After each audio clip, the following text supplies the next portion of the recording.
Hi, this is Matt Allington, and in February 2020, I'm coming back to New Zealand once again to attend the Difinity conference. And next year, I have a post-conference session where I'll be covering a full-day workshop on demystifying the DAX language. So this is a conference workshop that I've done before in New Zealand, but there are plenty of people out there that need to learn and to develop their skills in the DAX language. And so I'm hoping to see some of you there at the session. So you can find the details on the Difinity website. It's easiest just to navigate to the URL here, and then there's a workshops menu, and just click on the workshop menu and you'll find the details. So the post-conference session, as the name suggests, it's the day after the workshops are complete, but while you're in town and while we have your attention, it's a great opportunity just to take another day out of work and focus on improving your skills and knowledge. Let me just talk briefly about what I'll be covering in this session.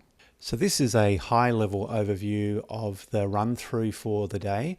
I always like to start off by covering the basics just to make sure that everyone in the room has a common understanding of what we're talking about. I won't be spending a lot of time on the basics, but there sometimes are some concepts that people miss, and I just like to cover that. So we won't spend a lot of time, but just a little bit of revision at the start of the day. And then I'm going to get into the detail. So we're talking a lot about the calculate function. It's the most important function in the DAX language. Many people think they understand it, but really under the hood, there's a whole lot of stuff going on. And so I'm going to get into that in some detail, covering evaluation contexts and also the way relationships interact with calculate and so on. Later on in the day, once we've built the skills and knowledge, we'll be talking about sum versus SumX, and I'll also cover the variable syntax and show you how to use that syntax to help you debug the language. And then also later in the day, we'll probably cover the query language. But one of the benefits of these sessions is I often get a group of people, and every group is different. And so I like to be able to roll with the topics that people want to cover on the day, and happy to take feedback at the start of the day of what you want to cover. So this is definitely not a beginner's class, so please only come if you've had some skills and learning in DAX already and some usage in everyday life, and then come along with your knowledge and experience, and then I'll help you really understand what's going on. So I do a lot of explanations. There'll be some lectures. It's much more lecture based than some of my introductory DAX lessons where it tends to be more hands-on, but there'll be quite a few examples. We will do some hands-on stuff as well, and lots of questions and discussion. So I just want to go through a couple of the topics that I'll be covering and just explain in a little bit more detail.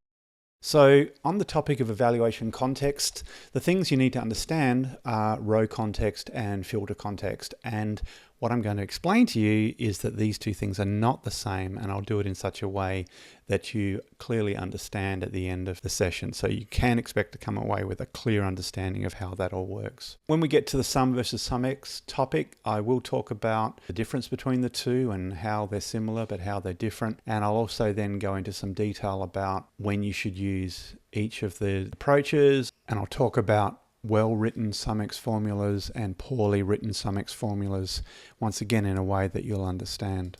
As far as variables go, variables are probably one of the most underutilized features of the DAX language, and so I'm going to show you how to write DAX using variables and then use the techniques to actually write much more complex DAX formulas than you would otherwise be able to write. And in this case, as you can see on the screen, I'll show you how to write this percentage of parent. So in this case, the categories add up to 100%, but the subcategories also add up to 100% of their parent, and I'll show you how to write that formula.